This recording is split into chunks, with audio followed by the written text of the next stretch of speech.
Good morning, Watch World. This is a watch I've been putting off doing my review on. Actually, it's been a hot minute since I've done any watch review videos. I've got, for all my subscribers out there, I have a few watches I got over the winter, and got to get back into some watch videos, do a few reviews. This watch I've been putting off doing a review on. It's one of my 3 Carnival watches so far. I have a field watch that's tritium. I have this blue Carnival pewter dial tritium watch, and this one. This is the Carnival 1986 dual time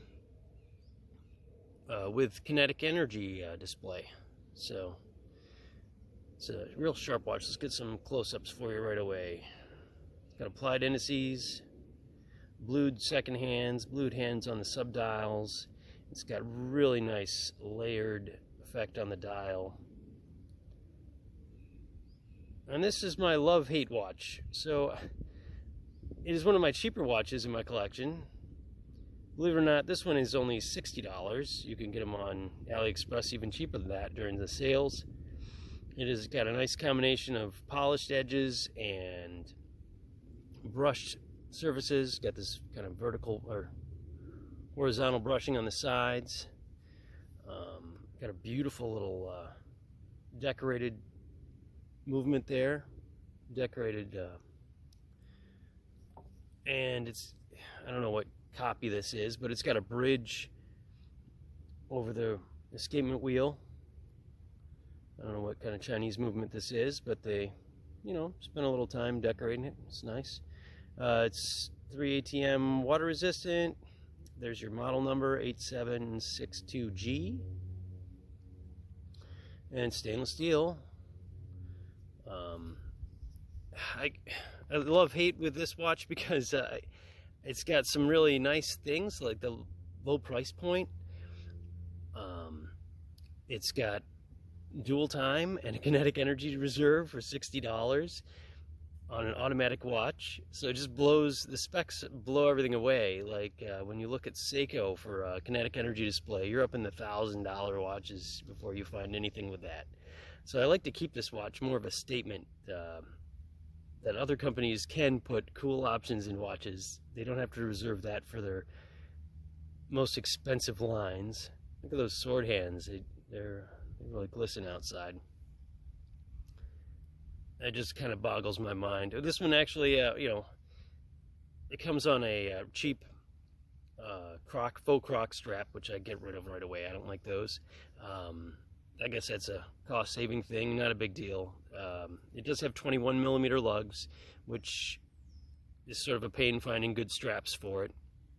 But I got it on this dark blue, like navy blue strap. Nice leather strap. That works well. Yeah, I'll get you those close-ups. Let's get some measurements, weight, size, that sort of thing. Show you some wrist shots. All right, I'm just going to mix up all my pros and cons into one video. I tried organizing them, and then I felt like I was just bashing on the watch when I was talking about all the negatives, and then I was praising the watch like it was awesome during the positives. So I'm just going to mix them all together.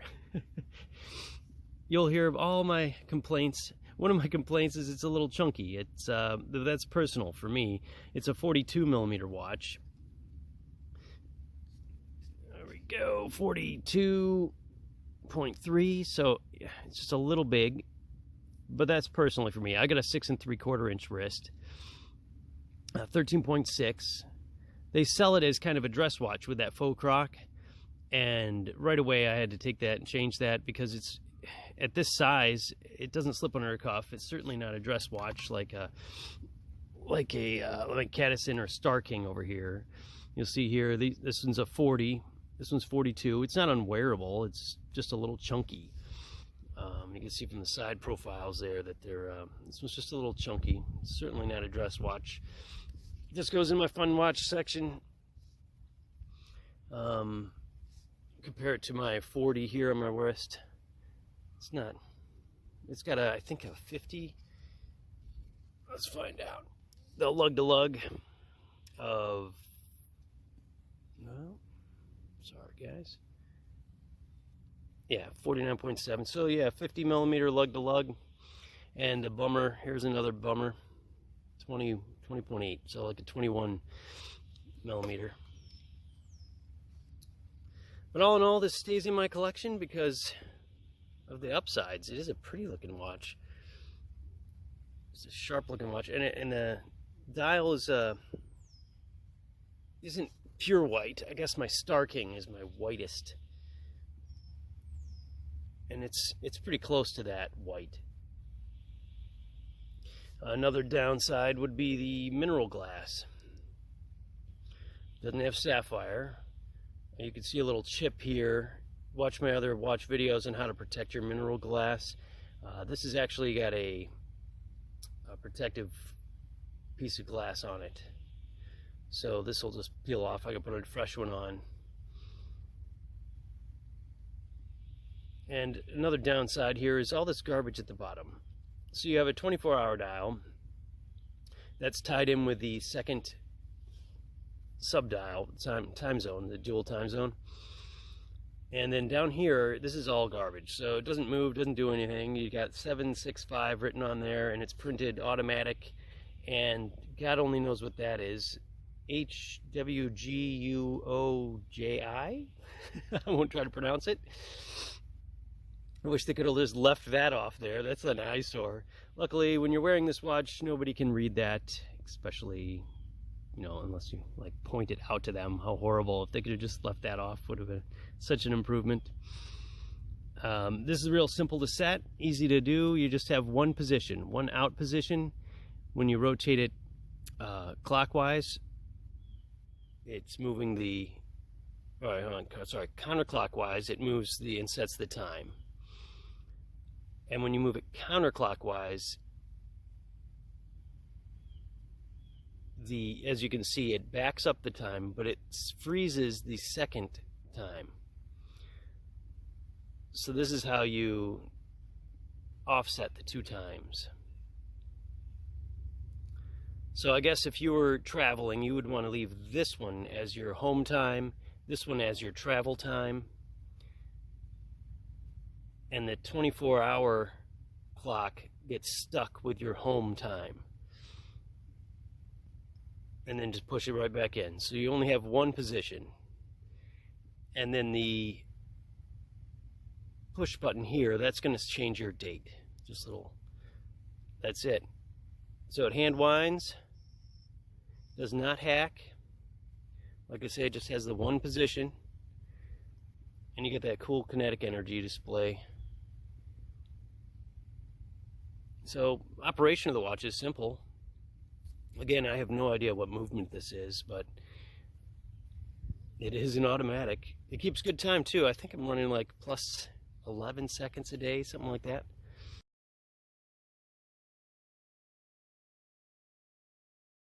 So that's perfectly fine for a $60 automatic watch with all these features. Let's get your weight.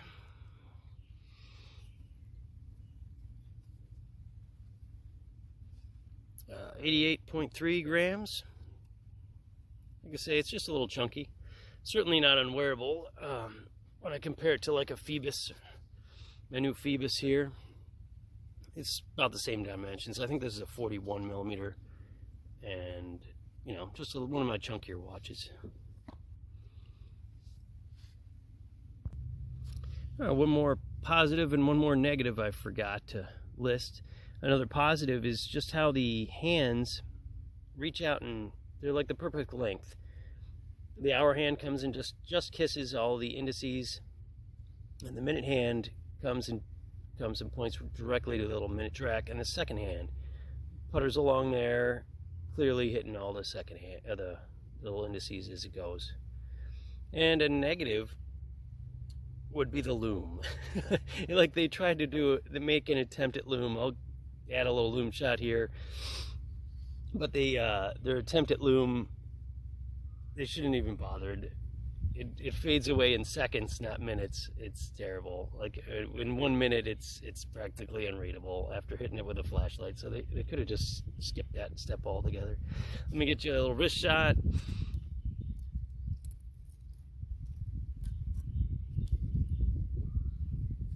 There you go, guys. Not much to speak of. It does glow. It does have lume. Let me charge it up real quick.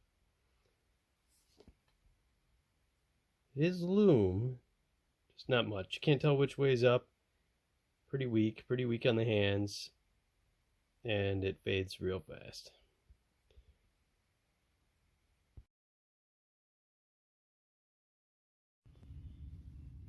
There it is out in the sun. That 50 mil is just pushing the edge for my 6 3/4 inch, or the limit I should say, for my 6 3/4 inch wrist. From the top down, it just comes to the right length, but it is ungodly long. Fits beautifully, and it sure does shine out in the sun. I really like these white dial watches. Look nice. A little harder to see the silver hands compared to a black, but looks good outside. All right, I've had a watch for about a year now, and it got most wear on this dark green kind of canvas, not canvas, I don't know, sailcloth. What I think this might be sailcloth with a leather backing.